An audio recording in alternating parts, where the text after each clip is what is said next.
Today's podcast is brought to you by Kablam Stain Removal. Kablam Stain Removal. It removes stains from your sheets. You know the one. Remember Kablam's company motto, the less she knows, the better the wife. Have her cleaning and not ruining your life. Sherlock Holmes? Scotland Yard? Batman? This guy is not. No, ladies and gentlemen, I tell you, this man is even greater. Join me for an installment of Spoof Noir.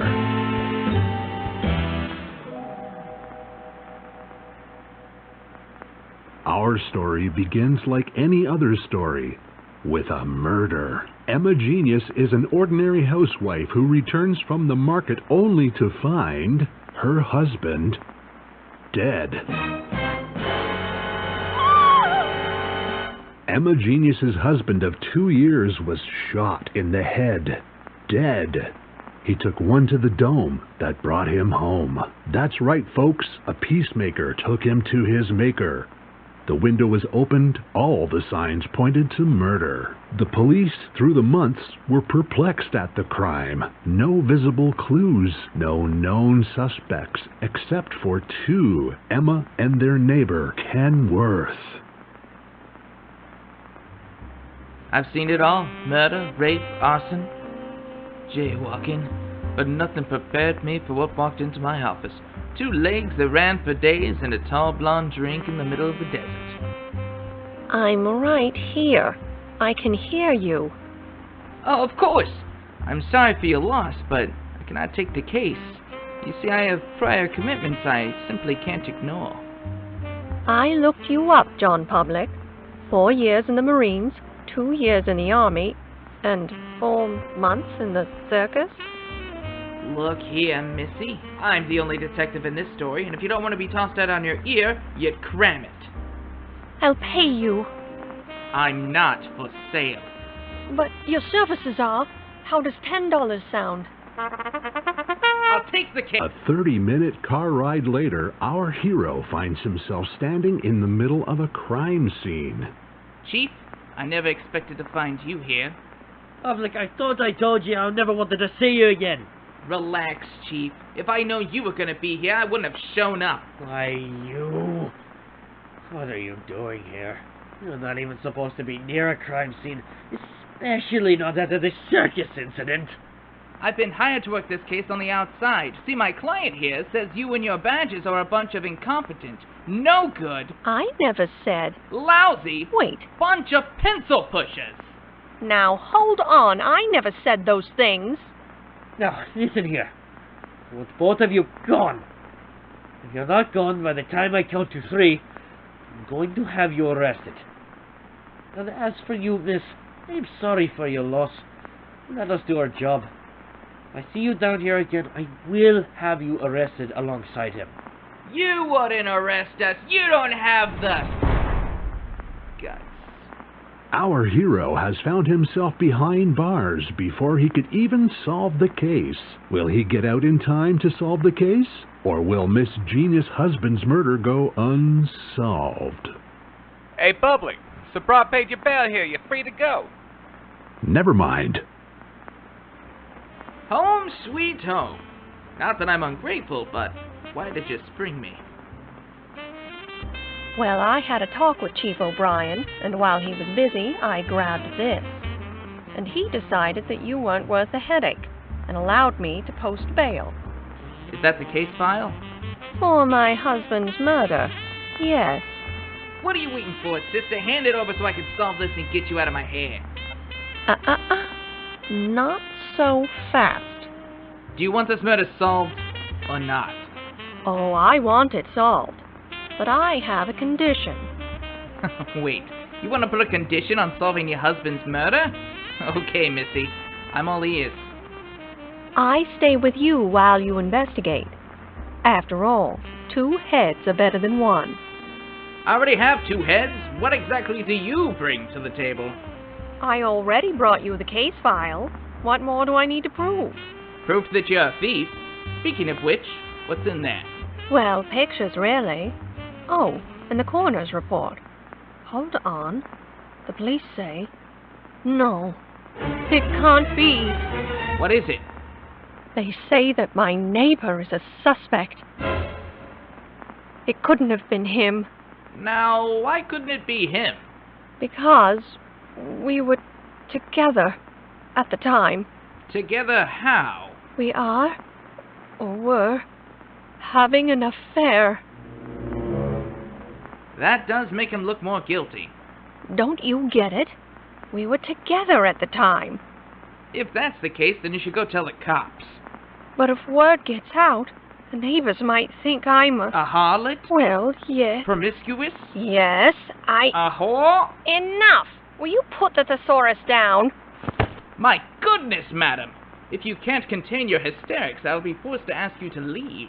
Wait, did you just call me? Don't worry, sweetheart. I know you're only behaving like this because your husband died. It's normal for a woman to be hysterical given your circumstance. Now, you stay here while I go check something. I said I am going with you. I never agreed to that. And besides, where I am going is no place for a woman. Fine. I may as well make myself useful and clean this office with Kablam Stain Remover. Kablam Stain Remover. Remember, a busy wife is a happy wife. Now in lemon scent.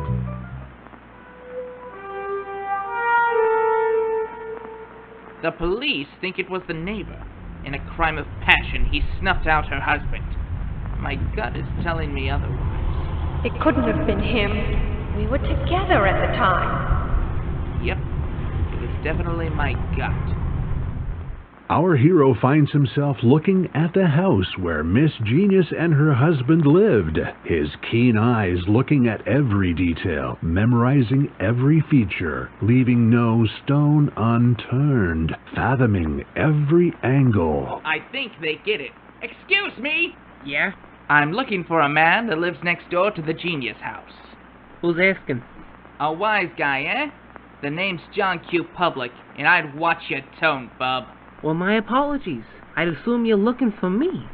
You better tell me what I want to know. I'm Ken Worth. I live next door. Then I'm gonna come out and ask, who killed Everett Genius? Well, I killed him. All right, I did it. I loved her. He didn't. Take me in, copper. I know my rights. All right, bub. Don't make me get rough with ya. I surrender. There's no need for violence. I told you, I'd surrender peacefully. Johnny, are you okay?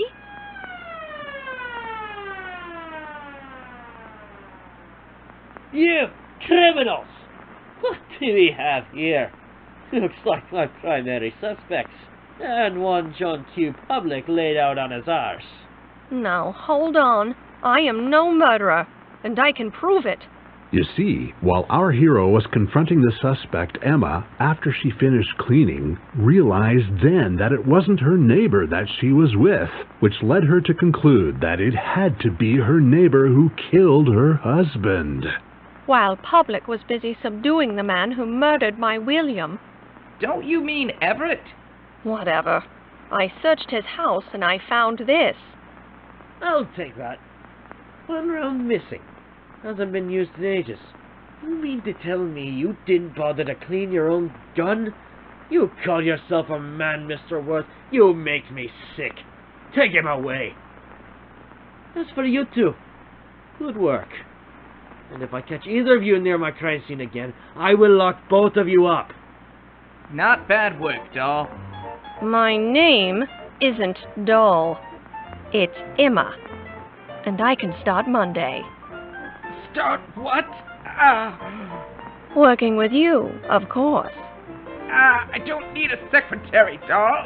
I mean, Emma. Oh, I'm no secretary. I'm your partner.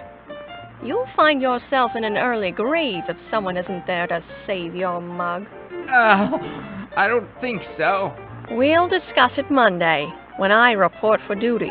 There you have it, folks. A case solved by our very own hero. Wait, what? I found the weapon. Yes, as I was saying, and yet another case solved by our hero. Join us next time, ladies and gentlemen, for another exciting episode of... Now, wait a minute. You said it wasn't him. Now, why did he confess? Oh, don't worry about that. After all, you did solve the case. One more thing. How did you manage to find the gun so quickly? Also, any man knows to clean his gun after he discharged his firearm. You shouldn't worry about the small details. Mr. Narrator. Oh, I can close the show now? Fine. Ladies and gentlemen, there you have it. A case solved by our very own John Q. Public. Tune in next time for another thrilling installment of Spoof Noir.